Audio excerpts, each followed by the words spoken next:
उपासक उपासिकाओं को मेरा हार्दिक नमन, मंगल कामनाएं। सम्मानित मंच, डीसीपी साहब, हमारे सभी बंधुओं, समय कम है तो मैं सीधा आज आपको भगवान बुद्ध का जो धम्म का संदेश है, अब इतिहास में क्या है, क्या हुआ क्या नहीं हुआ, उसमें मैं नहीं जाऊँगा।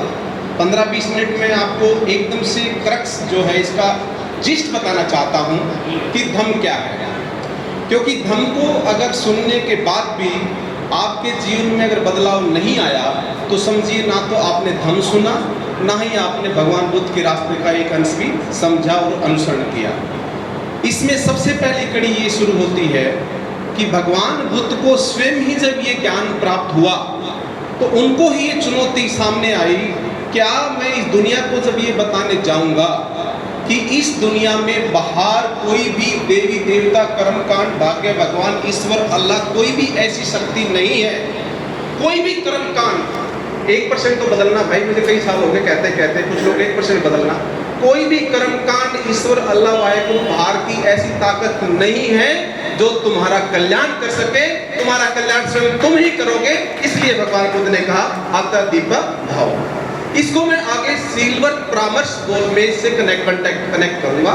इसको बोलते हैं सिल्वर परामर्श।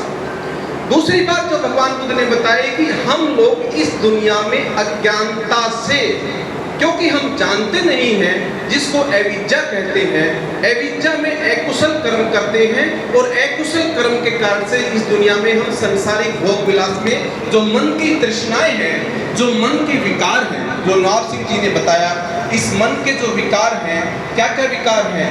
लस्टफुल डिजायर्स, काम वासनाएं हैं, ईर्ष्या है, द्वेष है, नफरत है, गुस्सा है, रेस्टलेसनेस है, एंजाइटी है, टॉर्पोर है, लैंग्वर है और स्केप्टिकल डाउट्स है। ये 10 मन के विकार है डीसीपी साहब, जो आदमी के विकास में बाधा है। जब तक हमने इन विकारों को नहीं जीता तब तक आप बुद्धिस्ट नहीं हो सकते। तो पहले तो आपने बाहर की दुनिया को त्यागना है कि आपके मुक्ति का रास्ता, आपके जीवन में कल्याण का मार्ग आपसे बाहर नहीं है, आपके अंदर ही है। ये जब हम विपश्यना में जाते हैं तो हमारे धर्मगुरु यही कहते हैं कि आपको अंतर्मुखी होना है। यानी कि जब आप अंतर्मुखी हो जाएंगे तो बाहर की दुनिया में रस खत्म हो जाएगा। यानी कि आपको काम वासनाएं, ये बाहर की जो भोगने की चीजें हैं, अब ये आपके लिए विलास का दुख का कारण नहीं रहेगी। अब कितनी बड़ी क्रांति है, आपने बाहर के सारे बंधनों को तोड़ दिया। बुद्ध ने इस दुनिया में क्रांति इसलिए की, जिस समय यज्ञ और उस समय फिर बलि देना, कर्मकांड, भाग्य, भगवान और ईश्वर को इतना महान समझ के दुनिया में इतनी बड़ी तो मान्यताएं समझी जाती थी और ईश्वर के नाम पर और ब्राह्मण संस्कृति दुनिया भर का कर्मकांड करती थी। बुद्ध ने उसको बिल्कुल सिरे से खारिज किया और उसका जो है डिनाउंस किया, उसको रिजेक्ट किया और आपको नया रास्ता दिया, जो है धम्म। क्या दिया? जो धम्म। अभी हम आपको बताएंगे कि धम्म क्या है। धम्म इस जीवन में आपको जीने का आचरण है। It is the way of life. Buddhist way of life है जो आपके जीवन के सारे विकार खत्म करके आपके अंदर सहनशीलता, पेशेंस और मैत्री और करुणा और प्रज्ञा को डेवलप करता है। ये मैत्री, करुणा, प्रज्ञा ऐसे ही डेवलप नहीं होती है, याद रखना। जब तक हम अपने मन से पंचशील को नहीं खत्म कर देते हैं। जो पंचशील हैं, जो अभी हमने पढ़ा, पाणातिपाता वेरमणि, मूसावादा वेरमणि, अधीन धाना वेरमणि, कामेषु मिच्छाचार वेरमणि और सुरामेर मज्जा वेरमणि, ये पंचशील। सभी लोग कहते हैं कि चोरी मत करो, झूठ मत बोलो, व्यभिचार मत करो, नशीली पदार्थ का सेवन मत करो, लेकिन ऐसे कहने से नहीं होगा। आप लोगों को ध्यान और धम्म का आचरण करना पड़ेगा। जब तक आप मेडिटेशन या विपश्यना नहीं करेंगे तो मन के अंदर जो हमारी हजारों साल से विकृति है, जो मन के अंदर विकार हैं, वो विकार खत्म नहीं होंगे। तो आपको मेडिटेशन हेल्प करेगा कि आपके गहरे जो संस्कार हैं, विकार हैं, वो खत्म होंगे और उसके बाद आपका मन यानी चित्त जो है निर्मल होते होते होते, शुद्ध होते होते होते, प्रबुद्ध होते होते होते बुद्ध हो जाओगे। अब मैं आप सभी को बुद्ध तक बनने का रास्ता बताऊंगा। ये मेरी भूमिका थी कि एक आम व्यक्ति बुद्ध कैसे बनता है। ध्यान से सुनिए। आपको कहीं किसी देवी देवता किसी डेरे में जाने की जरूरत नहीं पड़ेगी आज के बाद, किसी बाबा किसी सत्संग में नहीं जाने की जरूरत पड़ेगी, क्योंकि हमारा व्यक्ति स्वर्ग की लालसा में हमारे डेरों पे जाता है। अब मैं बताता हूँ आपको कि स्वर्ग क्या है और इस दुनिया में मुक्ति कैसे होती है। ध्यान से सुनिए, आपको मुक्ति के 4 तरीके के स्टेज से गुजरना पड़ता है। एक सोतापति फल है, एक सगदागामी है, एक अनागामी है, एक अरहत है। ये 4 स्टेजेस हैं। ये 4 स्टेजेस में जब व्यक्ति के मन के विकार कटते हैं तो एक व्यक्ति अल्टीमेटली जब 10 तरह के मन के विकार खत्म हो जाते हैं, उसके अंदर से मिथ्या दृष्टि, सीलवट, परामर्श, विचिकित्सा, काम, छेंद्र, प्रमाद, उदुच्च, कुकुच्च, अरूप ब्रह्मलोक में पैदा होना, रूप ब्रह्मलोक में पैदा होना और अविद्या, ये 10 मन के विकार जब करते हैं तो एक व्यक्ति अरहत हो जाता है। यहाँ पर जो दूसरे लोग आपको स्वर्ग में ले जाने की कल्पना करते हैं, वो स्वर्ग में ले जाने की कल्पना कुछ नहीं है, सिर्फ और सिर्फ रूप ब्रह्मलोक में, अरूप ब्रह्मलोक में उत्पत्ति होने का आपके मन की स्थिति है, जो बाहर के सभी डेरे, सभी गुरु, सभी धर्म के संस्थापक यही कह रहे हैं हम तो स्वर्ग ले जाएंगे। लेकिन याद रखना, मानव की मुक्ति इसी जीवन में है और मनुष्य जीवन में है, ना स्वर्ग में है, ना नरक में है, ना किसी भी लोक में है। आप इसी जीवन में मुक्त हो सकते हैं। यहीं पर मानव का जीवन जो श्रेष्ठ है, सबसे श्रेष्ठ जीवन है मानव का जीवन है। यानी कि ब्रह्मलोक, रूप ब्रह्मलोक, देवलोक, सभी लोकों में जो भगवान ने 32 लोक बताए हैं, सबसे श्रेष्ठ जीवन मानव का जीवन है। अल्टीमेटली मुक्ति यहाँ से होगी। अब मैं आपको जो लास्ट में आदमी का दुख का कारण है वो अविद्या है। अविद्या को मैं थोड़ा सा इसको बारीकी से समझाऊंगा कि आदमी का जन्म और मृत्यु का सार क्या है। उसको पटिच्च समुपदा बोलते हैं। उसको क्या बोलते हैं? उत्पत्ति और विनाश का सार। जैसे हम कहते हैं अविद्या पच्चे संस्कारा, संस्कार पच्चे विज्ञान, विज्ञान पच्चे नाम रूप, नाम रूप पच्चे आयतन, आयतन पच्चे फस, फस पच्चे तृष्णा, तृष्णा पच्चे उपादान, उपादान पच्चे भाव, भाव पच्चे जाति मरण और जाति मरण पच्चे दुख। ये पटिच्च समुपदा है, यानी कि जीवन के उत्पत्ति और अंत और उसके दुख का जो अल्टीमेट रास्ता भगवान ने बताया है, ये सारा सार है। इसकी शुरुआत अविद्या से होती है और इसका अंत जो है दुख से होता है। तो शुरुआत में हम जो अविद्या को अगर विद्या कर लेते हैं, अगर इग्नोरेंस को नॉलेज में बदल देते हैं, तो हमारे सकुशल कर्म हो जाते हैं। हमारे सकुशल कर्म हो जाते हैं तो हमारा चित्त जो है शुद्ध हो जाता है। अब चित्त हमारा जो है दूषित नहीं रहा। अब शुद्ध चित्त जो है, निर्मल चित्त जो है, अब कोई विकार का काम नहीं करता है। बाहरी दुनिया में किसी के कांटेक्ट में आने से अब भटकता नहीं है। उसके अंदर राग, द्वेष और मोह खत्म हो गया है। उसके अंदर किसी भी की तृष्णा खत्म हो गई है। अब वो विकारों से मुक्त हो गया है। ऐसा शुद्ध चित्त बाहर की दुनिया में जब आएगा तो उसमें डिजायर यानी तृष्णा पैदा नहीं होगी, और तृष्णा पैदा भी होंगी तो उसमें हमारा क्लिंगिंग नहीं होगा, यानी हम उनमें फंसेंगे नहीं। मेरे मन में तृष्णा तो जगेगी लेकिन तृष्णा में मैं फंसूंगा नहीं।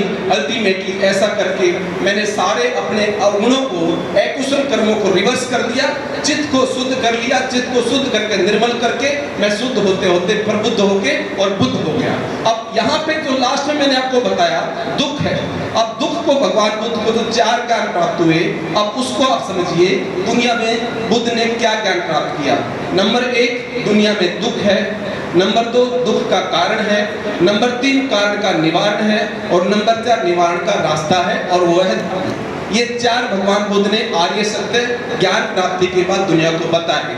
अब मैं इस रास्ते को बताना चाहता हूँ। वो रास्ता क्या है? वो रास्ता जैसे आदरणीय नवाब सिंह जी ने बताया, आर्य अष्टांगिक मार्ग। जब जीवन में आप आर्य अष्टांगिक मार्ग फॉलो करते हैं, right understanding, right action, right efforts, right speech, right livelihood, right concentration, right exercise and right जो है आपका माइंडफुलनेस, ये 8 जो सम्यक अष्टांगिक मार्ग है, सम्यक ज्ञान, सम्यक कर्म, सम्यक वाणी, सम्यक विचार, सम्यक आजीविका, सम्यक व्यायाम, सम्यक स्मृति, सम्यक समाधि, ये 8 जो है आपके 8 जो अष्टांगिक मार्ग हैं। जो व्यक्ति अपने जीवन में 8 अष्टांगिक मार्ग को अच्छी तरह फॉलो करता है, उसको समाधि लगनी शुरू हो जाती है। समाधि का मतलब ये है अब आपका मन स्थिर हो गया है, अब आपके मन के विकार खत्म हो गए हैं, अब इस दुनिया में आपके मन में कोई भी किसी तरीके का दोष नहीं रहा है, आपका मन स्थिर हो गया है, नियंत्रित हो गया है और संयमित हो गया है। अब इस स्थिर मन से अब मैं आपको एनलाइटेंड की तरफ ले जाता हूं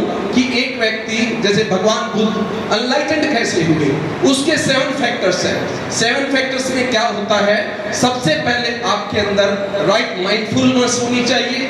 दूसरा, आपको इन्वेस्टिगेशन एंड रिसर्च ऑफ धर्म टीचिंग्स होनी चाहिए। आपकी लाइफ में जॉय होना चाहिए। आपकी लाइफ में हमेशा एनर्जी होनी चाहिए। Time to time mind and body relaxation होना चाहिए। ट्रैंक्विलिटी आनी चाहिए और फिर इक्विनिमिटी आनी चाहिए। ये 7 फैक्टर्स है एनलाइटमेंट के।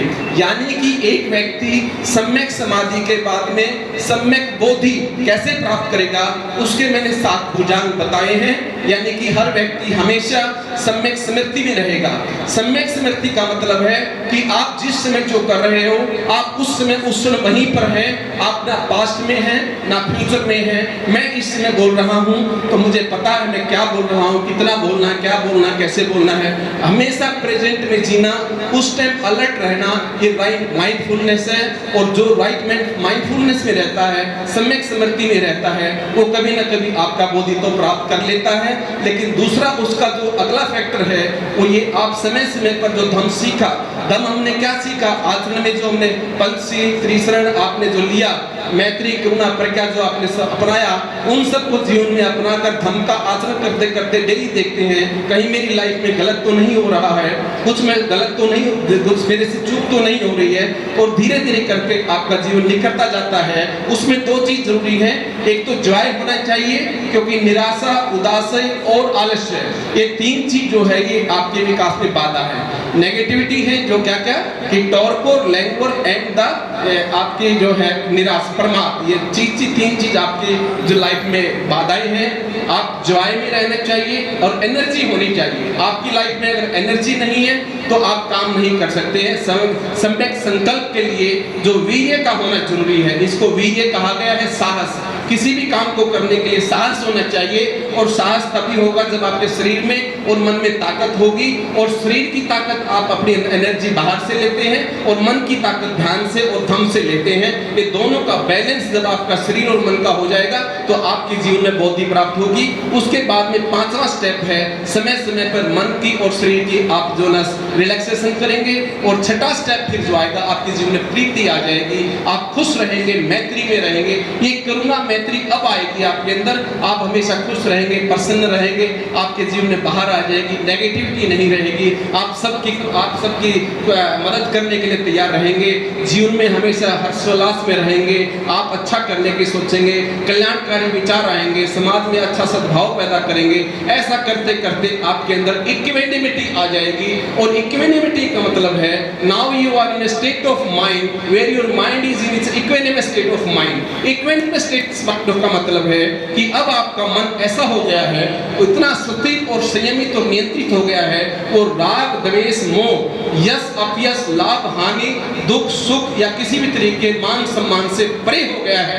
ऐसी मन की स्थिति को हम समता कहते हैं, उपेक्षा कहते हैं। और व्यक्ति इस जीवन के भवसागर से फिर मुक्त हो जाता है। तो ये आपने सम्यक समाधि जो बोधि प्राप्ति करने के बाद जो भगवान बुद्ध एनलाइटेंड हुए, ये ऐसे स्टेजेस के बाद में जीवन में हम जब 5 चीजों को ध्यान से अपनाते हैं और ऐसे समाधि लगाते लगाते जब एक व्यक्ति अवेकेंड हो जाता है, जागृत हो जाता है, बोधिसत्व हो जाता है, जिस व्यक्ति की प्रज्ञा डेवलप हो जाती है, यानी कि एनलाइटेंड व्यक्ति का मतलब वो है जो जगा हुआ है। Now he has arisen, he is awakened, वो बोधिसत्व है, वो व्यक्ति जगा हुआ है, वो अवेकन्ड है। अब यहाँ से एक जगा हुआ व्यक्ति समाज में कल्याणकारी काम करते करते, मानव समाज के लिए अच्छा करते करते वो 10 पारमिताएं पार करता है, जिसमें आपका दान है, शील है, वीर्य है, साहस है, निष्कर्मण है, प्रज्ञा है, आपकी जो है ना सहनशीलता है, मैत्री है, पन्ना है और उपेक्षा है। ये जब 10 पारमिताएं एक व्यक्ति पार कर लेता है तो वही प्रबुद्ध व्यक्ति बुद्ध बन जाता है।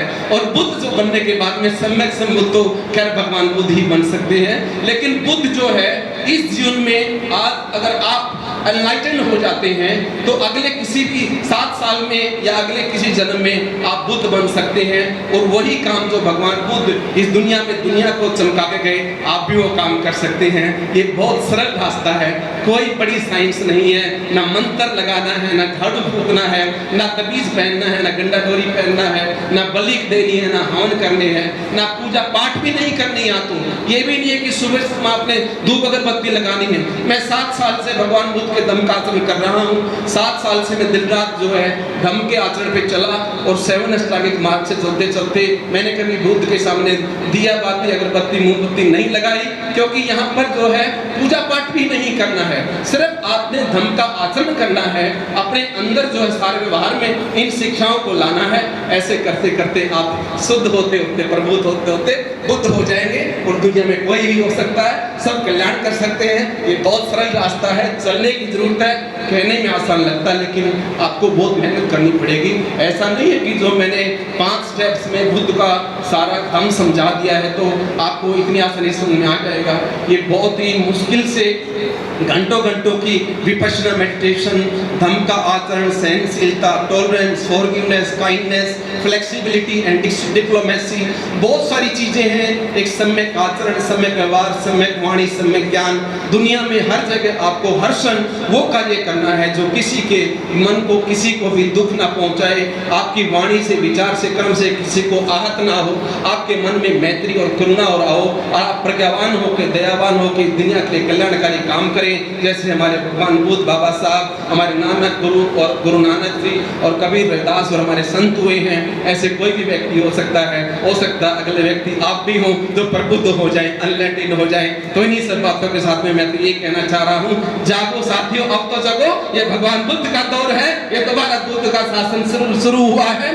बाबा साहब ने 1956 में बुद्ध शासन की स्थापना की है। मैं दावे से एक बात कहता हूँ कि सारनाथ में जो भगवान बुद्ध ने संदेश दिया था कि ये दुनिया परिवर्तनशील है, इस दुनिया में हर चीज बदल रही है और आप में क्या है, इस देश के मूल निवासियों का, शोषित, वंचित और इस देश के कमेरे वर्ग का समय क्या है, इस देश का इतिहास, संस्कृति आपकी गौरवशाली होने जा रही है। बाबा साहब के हमारे आदर्श हैं और भगवान बुद्ध का धम्म और भारत का संविधान और देश की पॉपुलेशन पूरी आपके पक्ष में खड़ी है। ये समय आ गया है कि देश की संस्कृति महान होगी, इस देश के शासक होंगे, इस देश के विधाता होंगे और देश हमारा होगा और देश बोध में होगा। इन्हीं सब बातों के सब आप सबका मैत्री करते हुए, धन्यवाद करते हुए वाणी को विराम देता हूँ। काफी समय ले लिया, आप सबका मंगल हो। आपने सुना, बीच मेरे को सम्मान दिया, इतना सहनशीलता से सुना, आप सबका बहुत बहुत साधुवाद। ढेर सारी शुभकामनाओं के साथ में सभी बंधुओं को इसकी जयंती की ढेर शुभकामनाएं। सबका मंगल हो, सबका मंगल हो, सबका मंगल हो।